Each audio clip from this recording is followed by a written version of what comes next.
Muy buenos días, tardes y noches, depende del día en que nos estén viendo y el horario. Estamos aquí en nuestra sección de donde hablamos de temas fiscales con la contadora Mirna Caché y su servidor Adilán Quijano. Y el día de hoy vamos a darles una breve introducción acerca de los impuestos, por qué tributamos y qué derechos y obligaciones tenemos.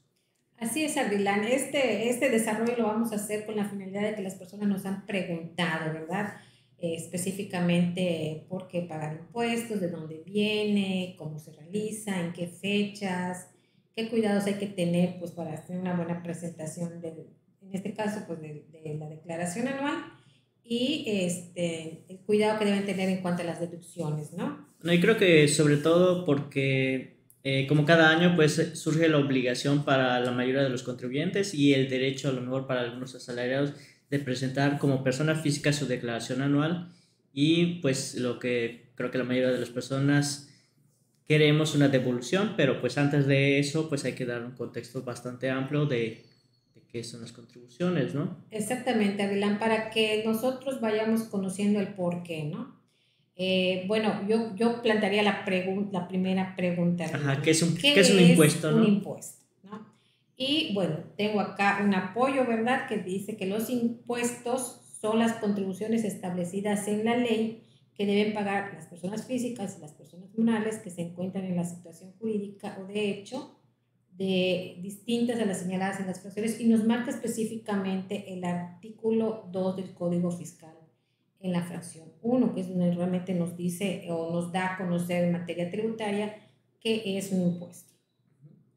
Y Bien. obviamente también nos han hecho la pregunta de estos impuestos, ¿qué representa para el gobierno? En este caso, ¿qué es lo que los ingresos vienen representando para Pues el así gobierno? como dice la Constitución y lo marca todos los ciudadanos o residentes en México, pues tienen la obligación de contribuir a los gastos públicos, obviamente la construcción de carreteras, los servicios de salud, todo el pago a los funcionarios públicos en todas las instituciones, pues tienen un costo y pues de ahí se recauda para realizar eso, incluso las obras públicas. Así es, entonces a la pregunta que me hacen mucho, pues realmente el gobierno se financia o los ingresos fuente para el gobierno es precisamente la recaudación de estos impuestos que le hace a sus ciudadanos, sean personas físicas o personas ¿Cuáles morales. son los impuestos principales que existen? Bueno, en el caso federal, que es lo que estamos nosotros, Ujú. hoy lo que nosotros más platicamos, pues está el impuesto sobre la renta, que es el más común y es el que nos vamos a evocar en este momento. Está el impuesto al valor agregado, que es otro impuesto. El impuesto especial sobre productos y servicios, que es otro impuesto. Bueno, de los federales creo que son los más importantes, Y porque los también impuestos generales de importación y ex, exportación, en su caso también. exactamente. Entonces, estos son los más comunes en cuanto a materia tributaria federal. Ahora, la obligación de pagar estos impuestos, en este caso que vamos a hablar del impuesto sobre la renta, se manifiesta que lo van a pagar tanto personas físicas como personas morales, y esto viene en el artículo 1 precisamente de esta ley. De la ley del impuesto sobre la renta. Así es. Y muchos le preguntan, bueno, ¿y de dónde o quién es el que dice o qué ley dice por qué tengo yo como ciudadano la obligación de pagar impuestos a contribuir al erario público? Pues es precisamente el artículo 31 de nuestra Constitución mexicana. Ahí establece precisamente que contribuir con los gastos públicos, así como de la federación, como de los estados, de la Ciudad de México, de los municipios en el que se residan, es de manera proporcional y equitativa según dispongan las leyes. Entonces, ahí en nuestra Constitución está establecido precisamente que tenemos la obligación de pagar el impuesto, ¿no? Ahora, ¿cuáles son los organismos, Ardilán, que regulan nuestra materia tributaria en nuestro país? Pues en este caso de los impuestos, principalmente está la Secretaría de Hacienda a través de prácticamente el Servicio de Administración Tributaria, que es un órgano desconcentrado pues, de esta secretaría. Y pues tiene a su cargo la recaudación, auditoría, principalmente de las contribuciones. Entonces, ante el Servicio de Administración Tributaria, como sabemos, se desarrolla, el SAT por su cuenta desarrolla y administra todo el patrón de contribuyentes, realiza auditorías de vez en cuando a las empresas y también recibe el dinero de las declaraciones de impuestos. Bueno, entonces, contadora, si entonces estamos obligados a contribuir porque la ley del impuesto sobre la renta nos obliga a pagar este impuesto principal que es el impuesto sobre la renta, en que todos tenemos obligación de pagar Sí, las contribuciones sí, Ardila. Sí, sí. De hecho, pues como se mencionó al principio, en el artículo 1 del impuesto sobre la renta se menciona que son tanto personas físicas como personas morales. Nosotros en este momento nos vamos a evocar a hablar sobre las personas físicas, que son los que nos interesa o nos han estado más bien pidiendo información de cómo podemos lograr nosotros una devolución o qué es una devolución de impuestos o cómo alcanzamos que realmente la autoridad nos devuelva algo de los impuestos que hemos pagado, que sería lo más correcto, pienso. Y en este caso, pues existe una actividad o un régimen fiscal por cada actividad, ¿no? O sea, cada contribuyente, donde se desprenden ciertas obligaciones diferentes y pues especificaciones para cada uno de estos regímenes. Así es, Adela. Tenemos varios en nuestra ley del impuesto sobre la renta y voy a mencionar en este caso los que hay en el tema de clasificación de personas físicas, ¿no? El primero es el sueldos y salarios asimilados a salarios, actividades empresariales y servicios profesionales, el régimen de incorporación fiscal que aunque ya está derogado, todavía está vigente por aquellas personas que lograron inscribirse antes de que precisamente se derogara este apartado de tributación. Ingresos por plataformas digitales, arrendamientos, enajenación de bienes, adquisición de bienes, de los intereses, de los premios, de los dividendos y de los demás ingresos. Y no podemos olvidar, ¿verdad?, al recién nacido régimen de simplificado de confianza. De aquí, de estos maneras en las que clasificamos a los diferentes contribuyentes personas físicas, ¿cuándo deben ellos presentar la declaración anual? Todas estas personas que les acabamos de mencionar, todas estas maneras en las que están clasificadas las actividades de las personas físicas, deben presentar la declaración anual en el mes de abril, a más tardar el 30 de abril. Sí, las personas morales presentan su declaración anual en el mes de marzo y las personas físicas en el mes de abril. Exactamente, y esto está en el artículo 150 de la Ley del Impuesto sobre la Renta. Otra cosa que me han preguntado, Arlilán, es ¿qué podemos entender o qué es una declaración anual? Sí, exactamente. ¿Qué consiste y qué tantos elementos lleva? Porque obviamente, así como hablamos de que cada régimen tiene unas obligaciones diferentes, pues sobre qué se va a pagar ese impuesto, ¿no? O sea, principalmente. O qué partes tiene una declaración anual para efectos de esa declaración. Okay. En términos sencillos podemos decir que una declaración anual es hacer un reporte a la autoridad a través de un formato que ella misma nos va a plantear en su plataforma, en la cual vamos a desglosar todos y cada uno de los ingresos que tuvimos durante el ejercicio, así como todos y cada uno de los gastos que hicimos, dependiendo también a cumplir con todas las situación que la autoridad nos dicte, ¿no? Para poder hacer un gasto considerado deducible o los topes de alguna deducción, de algún gasto en términos generales. Ahora, bien, la manera en la que se plantea una declaración anual es, en la parte de arriba son los ingresos, nosotros le vamos a disminuir las deducciones autorizadas, deducciones personales. En el caso de algún régimen, pues tienen deducciones autorizadas y además tienen la obligación de hacer pagos provisionales, ¿no?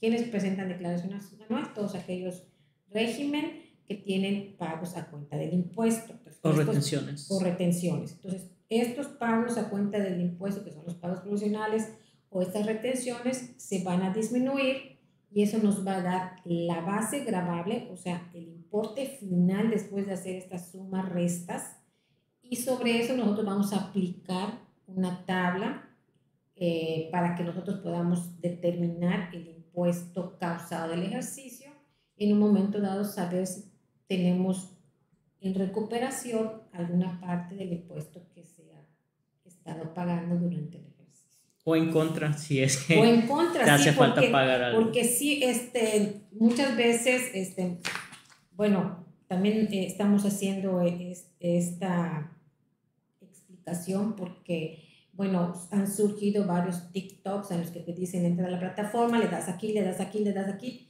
pero no hay un conocimiento de ciertas especificaciones en la que el cual el mismo contribuyente cree que es un saldo en devolución, un saldo que tienen a favor, y resulta que al contrario es un pago que deben de hacer. Entonces, también por eso la intención de explicar todo esto a grandes rasgos, pero si ustedes tienen alguna duda o una inquietud en particular, pues bueno, nos pueden también mandar un comentario, una pregunta y con mucho gusto la resolvemos. Ahora bien, Ardila, en el caso específico de ciertos regímenes, pues hay ciertas deducciones autorizadas, le llamamos, que son particularidades de cada régimen, ¿verdad? Uh-huh. Entonces, las preguntas que nosotros hemos estado recibiendo es precisamente el régimen de sueldos y salarios. Específicamente estamos recibiendo preguntas sobre esto, y en el caso del régimen de sueldos y salarios, solamente tiene qué tipo de deducciones. Sí, específicamente las deducciones personales le aplican a todas las personas físicas y creo que resulta bastante relevante o más importante en el caso de los sueldos y salarios porque, por ejemplo, el régimen de profesionales y actividades empresariales, pues ellos por sus ingresos y actividades puede tener ciertos gastos que puedan ser deducibles, lo cual no ocurre en el caso de los asalariados o asimilados a salarios, porque en este caso prácticamente se pagan impuestos sobre la totalidad de tus ingresos y pues muchas veces la única manera para reducir esta carga tributaria e incluso poder tener una devolución de impuestos es a través de las deducciones personales. Las deducciones personales son como que un beneficio que te da el gobierno para ciertos gastos que puedes hacer y poder deducir precisamente de la totalidad de tus ingresos la base del pago de los impuestos. Sin embargo, si bien pues tu patrón o la persona que te paga hace una retención de impuestos, es decir, de que mes a mes estás pagando impuestos, lo que tienes que hacer para poder obtener una devolución o aplicar este beneficio de la deducción es hasta tu declaración anual, que es en el mes de abril de cada año. Y entre estas pues, deducciones se encuentran en el artículo 151 de la Ley del Impuesto sobre la Renta. Así es, Adela. Realmente, ¿por qué nos estamos enfocando en el régimen de sueldos y salarios, como bien dijo Adela? Porque los demás régimen, de acuerdo a las actividades que realizan, tienen deducciones o gastos autorizados de acuerdo a esa actividad que ellos pueden disminuir de sus ingresos para el cálculo de sus impuestos. No así las personas que están trabajando con un patrón o son asimilados a salarios, que si bien el impuesto grava el ingreso, grava el que nosotros tengamos un ingreso, pues bien tenemos la oportunidad de no solo pagar impuesto, como bien dijo Renan, sino si aprovechamos lo que la propia ley nos da, es probable que podamos empezar a obtener en devolución parte de ese impuesto. Pero lo que sucede es que es un régimen que no lo sabe porque está el trabajador muy acostumbrado a que el patrón, en teoría, piensa el trabajador que es el patrón quien hace lo que viene siendo la declaración anual cuando esto no es verdad. El patrón lo que hace es presenta una informativa, en este caso del subsidio al empleo, y ahí está en juego también lo que es el cálculo del impuesto. Y lo que va a suceder es que si tú no haces tu propia declaración y tú durante el ejercicio hubo un mal cálculo en 1 o 2 meses por las tablas que se hayan equivocado, el área de nóminas, y te hizo una retención mayor a la que te tenía que hacer, pues cuando haga el ajuste el patrón, lo que va a hacer el patrón es que si a algunos les toca pagar y a algunos les toca que se les retuvo de más y se le tendría que devolver, pues el patrón se va a beneficiar de esa situación y el efecto neto es lo que él va a pagar, ¿sí?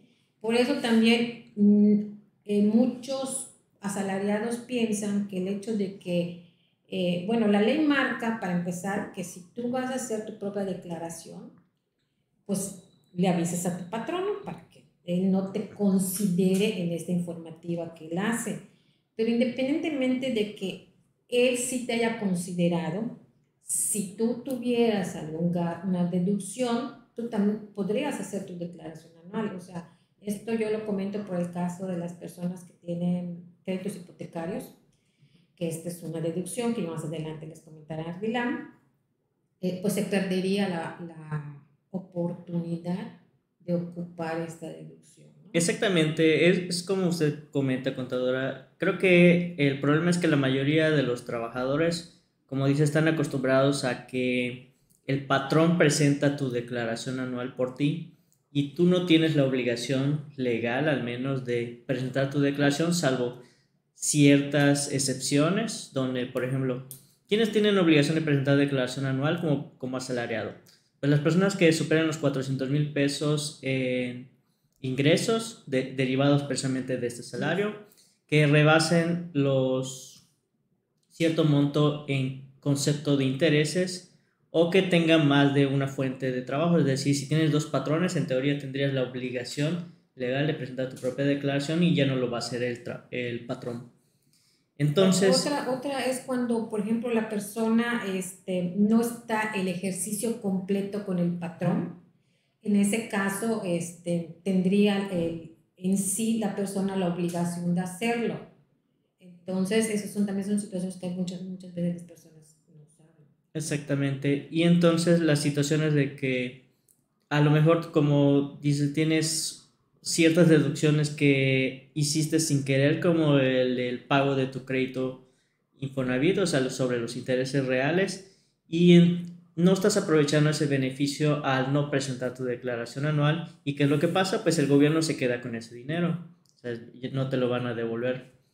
Y entonces, para el caso de aplicar de forma consciente estos beneficios, pues es que hacemos este video para poderles señalar cuáles son esos deducciones y gastos que puedes hacer, solicitar tu factura o tus constancias de retenciones y poder hacer estas deducciones. Entre ellas están los pagos por honorarios médicos, dentales, servicios profesionales, incluso de psicología y nutrición, los de enfermería, análisis y estudios clínicos, o de prótesis cuando existen alguna discapacidad o incapacidad, los gastos de funerales, los donativos no onerosos, por ejemplo, los pagos que se hacen al Teletón, por ejemplo, o a la Cruz Roja, se podrían hacer ¿Alguna asociación civil que deducibles. sea donataria Siempre y autorizada? cuando tengan la autorización de donatario autorizada ante el SAT, sí se podrían hacer esos pagos y obtener tu factura de deducción personal o de donativo.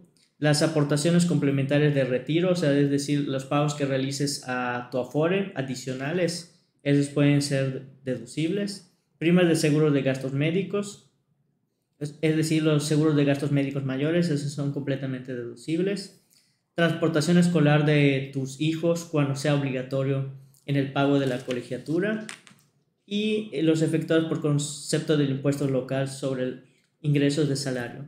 Es decir, el impuesto sobre nómina también es una deducción personal. Y fíjate, en el caso también el transporte, pues está, como dijo Adelán, es las colegiaturas, el transporte sí es obligatorio en la escuela. Entonces, Bueno, ¿quién no ha ido al médico particular? Digo, tenemos generalmente El los trabajador. asalariados, el trabajador tiene una institución donde puede ir a cuestiones de salud, pero pues a veces el sistema está saturado y bueno, pues ¿quién no ha ido a lo mejor a una consulta particular, le llamamos? O llevar a sus hijos O también, llevar o a a su los niños, esposa. ¿no? A su esposa, o por ejemplo, también me parece que se deslucen también los anteojos, Sí, y prótesis también, si es que tuviera prótesis, prótesis.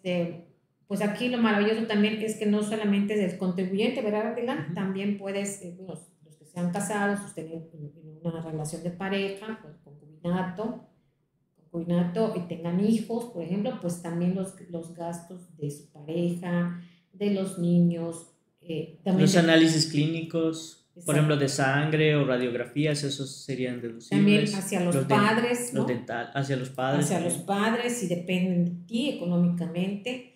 Entonces son cosas que nos estamos enfocando específicamente al régimen de sueldos y salarios porque son los que sentimos que no tienen la información suficiente. Nos nos hemos acomodado, ¿no? Hablo en general, ¿no? A que creemos que pues el patrón paga todos nuestros impuestos. Y si en realidad el patrón, ¿cuál es su función? El patrón es un retenedor. El patrón lo que hace te evita a ti la molestia o la obligación de cada mes estarlo tú haciendo por tu cuenta, como no así lo hace otro régimen, cualquiera, ¿no? Por ejemplo, una actividad empresarial, un arrendamiento, un reciclo. El patrón lo hace por ti, esa es la facilidad, la comodidad y también le da ciertos beneficios al patrón por hacerlo, ¿no? Pero si nos empezamos a educar y nos empezamos a informar y lo empezamos a aplicar, pues realmente estos impuestos que sí pagamos y son necesarios para contribuir con el país, pues también nosotros podríamos tener un reembolso de todos estos impuestos que nosotros pues, estamos pagando mes a mes durante un año, ¿no? Sí, pues esencialmente se pueden realizar todos estos gastos y siempre y cuando cumpliendo con algunos requisitos o solicitando la factura correspondiente. Sin embargo, pues hay una limitación, o sea, hay un tope máximo, que es el 15% del total de tus ingresos del contribuyente del año o 5 UMAS anuales, que es la cantidad de 198,031 pesos o lo que resulte Con lo menor. que Es nosotros. decir, si es que el contribuyente tuvo 100,000 pesos de ingresos en el año, pues el 15% serían 15,000 pesos que podría ser deducible combinando todos estos gastos, excepto la relativa a las aportaciones voluntarias de Afore o las de planes personales de ahorro para el retiro, que estos tienen un tope distinto que es 10% de los ingresos acumulables. O sea, estos topes no entran dentro de ese 15%. Así es. Entonces, eso es maravilloso porque, bueno, todas las personas que estamos en este régimen, pues tenemos el medio,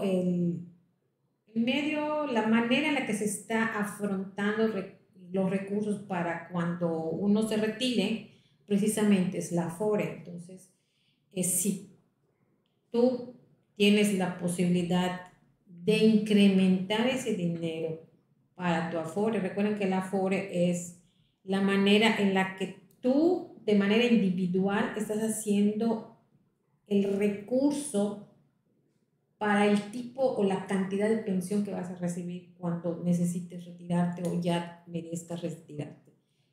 No es como la antigua ley en la que es diferente el cálculo, no quiero ahondar mucho en el tema, pero esta deducción es muy importante porque no solamente a futuro vas a tener un provecho, por decirlo así, no sé si esté bien dicho, Adelante, pero hoy por hoy, al momento tú de hacerlo, también lo puedes deducir. Entonces, pues yo creo que esa es una muy buena deducción, un buen estímulo para los contribuyentes.